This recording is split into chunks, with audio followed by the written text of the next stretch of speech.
بسم اللہ الرحمن الرحیم۔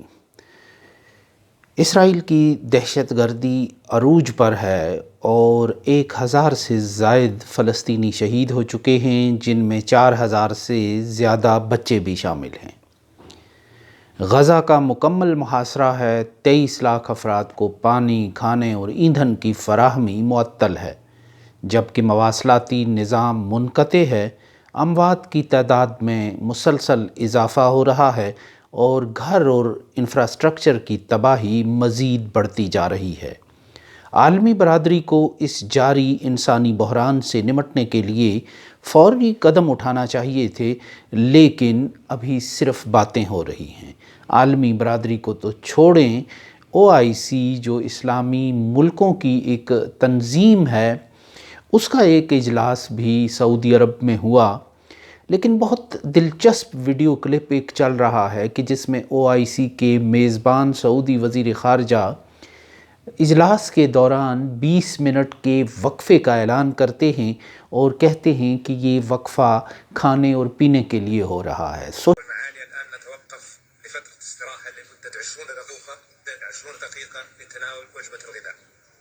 سوشل میڈیا پر اس وقفے کے اعلان کی جو بات ہے، اس کا خاصا ایک مذاق بنایا گیا ہے اور کہا جا رہا ہے کہ OIC کا یہی وہ اعلان ہے اس پورے اجلاس میں کہ جو ٹھوس بھی ہے اور جس پر عمل درآمد بھی ہوگا، یعنی کہ 20 منٹ کے وقفے میں لوگ کھائیں پئیں گے اور دوبارہ اپنی نشستوں پر براجمان ہوں گے۔ غزہ کی صورتحال پر OIC کا یہ اجلاس بھی نشستن، گفتن اور برخاستن کے انجام کا شکار ہوا، جو پہلے ہی ایک نوشتہ دیوار تھا۔ بدقسمتی سے امت مسلمہ کی جو مسلمان دنیا ہے، اس کے معاملے میں OIC کا کردار ہمیشہ بدترین رہا ہے، جبکہ یہ دنیا کی سب سے بڑی بین الحکومتی تنظیم ہے، جس کی جو رکن ریاستیں ہیں ان کی تعداد 57 ہے۔ اس کا بیان کردہ مقصد مسلم ممالک میں یکجہتی، تعاون اور ترقی کو مضبوط بنانا بھی ہے، لیکن بدقسمتی سے فلسطین کے معاملے پر OIC کا ریکارڈ بڑے پیمانے پر تنقید کا نشانہ بنا ہوا ہے۔ OIC سے متعلق ایک مضبوط رائے یہ ہے کہ اس کے غیر مؤثر ہونے کی وجہ سے ہی آج اسرائیلی دندناتے پھر رہے ہیں، جبکہ OIC کی بنیاد 1969 میں یروشلم میں مسجد اقصیٰ کو نذر آتش کرنے کے بعد رکھی گئی تھی، اور اس کے قیام کا مقصد اسرائیلی جارحیت کے مقابلے میں مسلم ممالک کو متحد اور اپنے مفادات کے تحفظ کرنا تھا۔ جو تاہم OIC اپنے کردار، مقصد اور وعدے پر عمل درآمد کرنے میں ناکام رہی ہے۔ 1973 میں OIC نے رباط کی قرارداد منظور کی، جس میں مغربی کنارے اور غزہ کی پٹی میں ایک آزاد فلسطینی ریاست کے قیام کا مطالبہ بھی شامل تھا۔ تاہم OIC مفادات پر مبنی اپنی پالیسی کی وجہ سے ان قراردادوں پر عمل درآمد کرنے سے قاصر ہے۔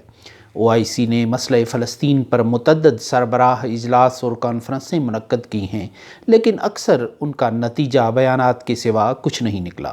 تنظیم کو اتحاد کے فقدان اور اسرائیل کے خلاف فیصلہ کن کارروائی میں ناکامی کی وجہ سے تنقید کا نشانہ بنایا جاتا ہے۔ ایسے میں ایک اور اجلاس بڑی دیر کے بعد منعقد ہوا، جب پلوں کے نیچے سے بہت سا پانی بہہ چکا ہے۔ ایسے میں پوری دنیا میں غزہ سے یکجہتی کا ایک روز منایا جانا چاہیے تھا۔ تمام اسلامی اور غیر اسلامی ممالک میں ریلیاں منعقد ہونی چاہیے تھی، جن میں انسانیت کے درد رکھنے والوں کو اور غیر مسلموں کو بھی شریک کیا جاتا، لیکن OIC نے کوئی ایسا قدم ہی نہیں اٹھایا کہ جس کی وجہ سے دنیا اس طرف مائل ہوتی، کیونکہ اصل جو یہ قضیہ ہے وہ فلسطینیوں کا ہے اور اس کے بعد یہ مسلم ممالک کا ہے، OIC کا ہے، عربوں کا ہے، لیکن انہوں نے مدعی سست گواہ چست کے مصداق پھر باقی جو درد دل رکھنے والے لوگ ہیں دنیا میں، ان کی کمی نہیں ہے، وہ کیا رول ادا کر سکتے ہیں جب مدعی ہی آپ کا کاہل، سست، مصلحت کوش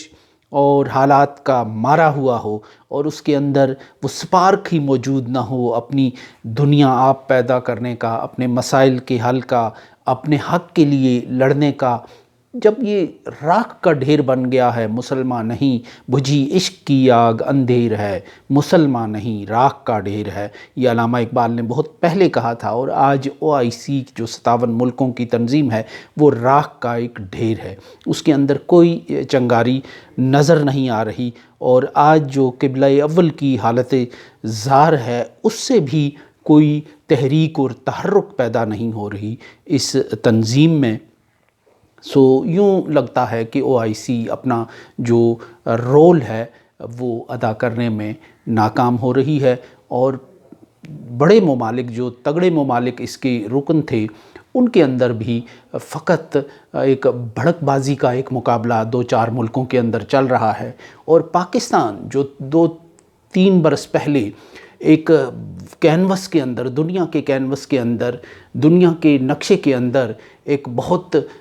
نمایاں انداز میں ابھر رہا تھا اور بہت جرأت کے ساتھ مسلمانوں کی مسائل کی بات کرتا تھا، OIC کے اس اجلاس میں اس کے نگران وزیر اعظم کو بہت پیچھے، مصر کے جنرل عبد الفتاح السیسی کے برابر پیچھے کہیں جگہ ملی ہے ایک تصویر میں، جو گروپ فوٹو سیشن جو ہوا ہے، اور اس میں یہ پاکستان کی موجودہ قدر و قیمت، قدر و منزلت اور مقام کا اندازہ ہوتا ہے کہ پاکستان میں آج کس قسم کی قیادت مسلط ہے، اور اس قیادت کو بین الاقوامی طور پر یا مسلمان دنیا اس کا مقام کہاں متعین کرتی ہے کہ ڈھونڈے سے بھی نظر نہیں آ رہا، ایک سر سا نظر آ رہا ہے کاکڑ صاحب کا، کہ جو پچھلی صف میں کہیں دور بیٹھے ہوئے ہیں، اور تقریر بھی ان کو غالباً 17ویں نمبر پر کرنے دی گئی، اور یوں ایک غیر مؤثر ملک کے طور پر، ایک نیوٹرل ملک کے طور پر، ایک یا ڈس فنکشنل قسم کے رول کے ساتھ پاکستان اس وقت غزہ کی جو صورتحال ہے، جو فلسطین کی صورتحال ہے، اس میں نظر آ رہا ہے۔ شاید حقیقت یہی ہے کہ پاکستان کو اسی رول کے لیے متعین کیا گیا ہے، پاکستان کے لیے یہی رول، پاکستان کو کوئی کسی بڑے رول سے روکنے کے لیے ہی بہت سے چیکس اینڈ بیلنسز لگائے گئے ہیں کہ پاکستان نے ایک ایسا رول ادا نہیں کرنا کہ جو ایک سپارک بن جائے، جو اس راکھ کے اندر ایک چنگاری کی صورت میں سلگتا چلا جائے، اور اس کیفیت کو نو ایگزٹ فرام پاکستان میں جو کتاب ہے امریکی دانشور کی، اس میں بہت آسانی کے ساتھ ڈھونڈا اور تلاش کیا جا سکتا ہے۔ OIC کے اجلاس سے نہ پہلے کوئی امید تھی، نہ اس اجلاس سے کوئی امید ابھری۔ فلسطینیوں نے، غزہ کے لوگوں نے اپنا جو حق ہے وہ اپنے زور بازو پر حاصل کرنا ہے، اور مسلمان دنیا سے بہرحال انہیں کسی قسم کی امید نہیں رکھنی چاہیے۔ یہی OIC کے رول اور اجلاس کا خلاصہ بھی ہے، اور یہی اس کا نچوڑ بھی ہے۔